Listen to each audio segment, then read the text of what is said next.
What's going on, everybody, and welcome back to Comic Breakdown. In this video, we are jumping into the brand new issue number 1 of Deadpool, written by Alyssa Wong. The artist is Martin Coccolo, color artist is Najah Minon. And you guys know me, I've never been the biggest Deadpool fan, but lately I really have been enjoying him. His team-ups with Wolverine, him joining X-Force, all of this kind of makes sense with the news coming out that Deadpool and Wolverine have a movie coming out in the near future. But this story, it feels really well timed for what is about to come. This series known as Dark Web is going to be making its arrival. This looks as if it may tie directly into that. And by the end of this comic, you're gonna understand exactly what I mean by that. But we'll go into more detail once we get to the end. Now, make sure you guys have subscribed to the channel, make sure you like this video, and with that being said, let's dive into this breakdown. Alright gang, so as we dive into this issue, we are picking up with Deadpool and Harriet Brahms, aka the Horror. She currently has Deadpool tied up, with him not really remembering how he got into this situation, not really understanding anything that is going on, trying to break free of the grasp that she has on him, not even sure who she might be. She makes her introduction, and she already knows who Deadpool is. She knows that his body regenerates at an incredible rate. Amputated limbs can be reattached, organs grow back in a matter of hours. He is nearly unkillable. This makes him the ideal home, that something she has been holding on to ever since the event of absolute carnage. She has a small sliver of a symbiote. She believes that symbiotes hold the key to the perfect life form, a brand new creature capable of supplementing humans as Earth's dominant species. With her powers of biofusion, of biofission, she can tailor it however she likes. She can create a strong, obedient hybrid that would worship her instead of Noel. The only problem, symbiotes are very difficult to work with. The one that she has is damaged, barely able to keep it alive, unable to bond with anything for a significant amount of time before it just eats its host. That is what makes Deadpool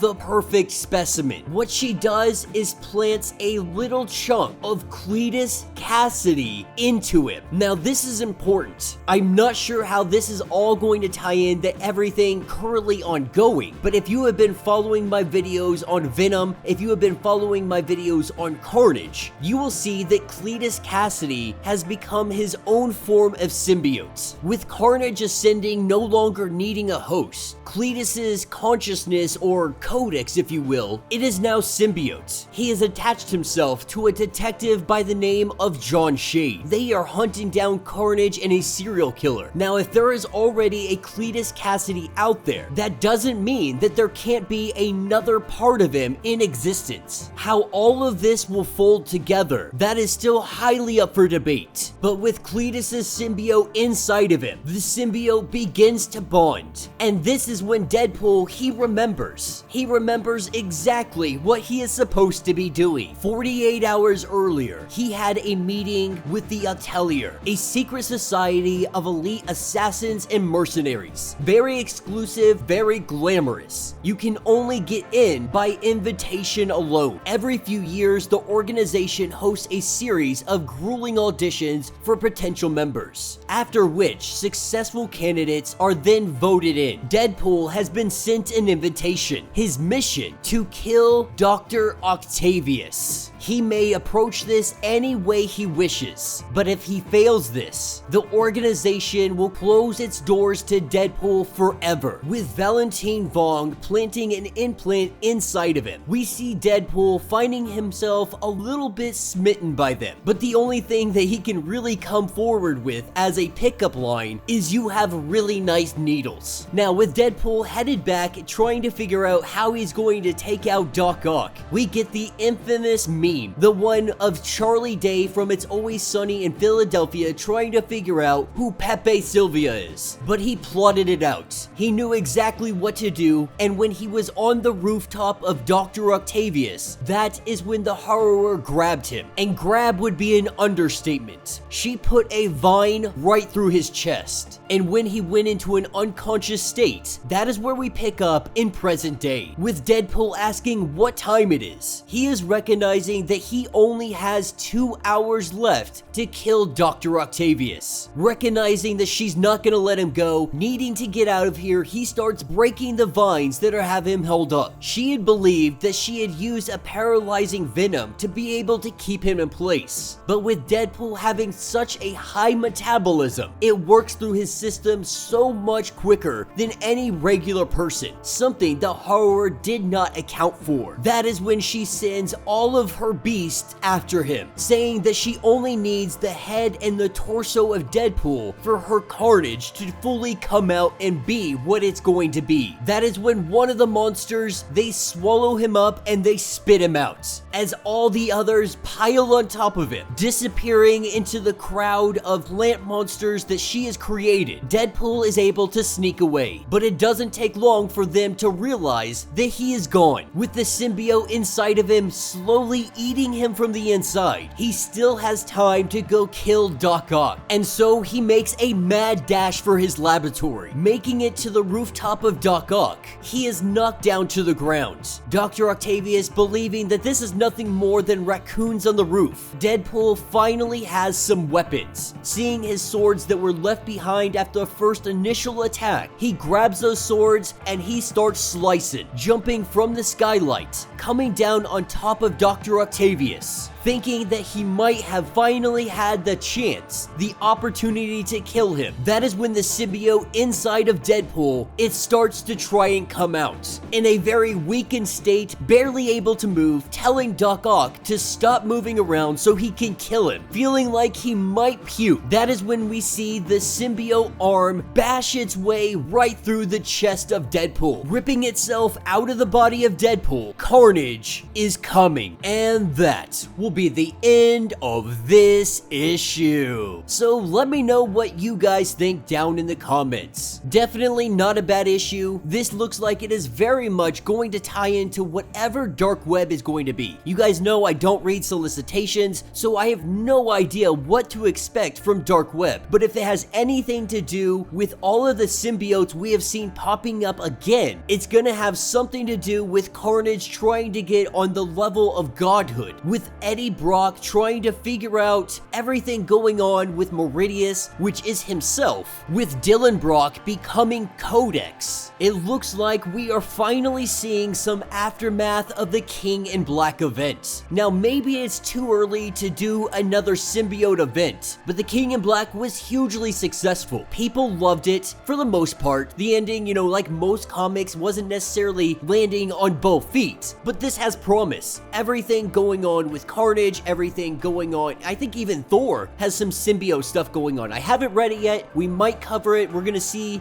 really what happens with that. But it's interesting that we are seeing a Cletus Cassidy Carnage coming out of Deadpool, when Cletus Cassidy and Carnage now are two separate symbiotes. I think one of the reasons I have truly been enjoying Deadpool comics though is because he's now in X-Force. You know, I didn't mind his solo runs, doing everything he was doing, so on and so forth, King of Staten Island, all that good stuff. It wasn't bad storytelling at all, but I much more enjoy him being with X-Force, with mutant kind as a whole. But yeah, let me know your thoughts, let me know your theories. If you would like to get caught up on everything going on with this series, be sure to check out the link in my description as well as the top of this video. It is gonna get you completely caught up on everything going on with Deadpool, with Carnage, and with Venom. If you would like to support the channel, you can always do so by joining the channel membership, much like Patreon, having 5 different tiers, from $1 to $50, from loyalty badges to getting free comics every single month. Not only does this help out the channel tremendously, you are getting tons of perks in the process. Now, if you are unable to do that, do me a favor, subscribe to the channel, like this video, hit that notification bell, and with that being said, until the next breakdown.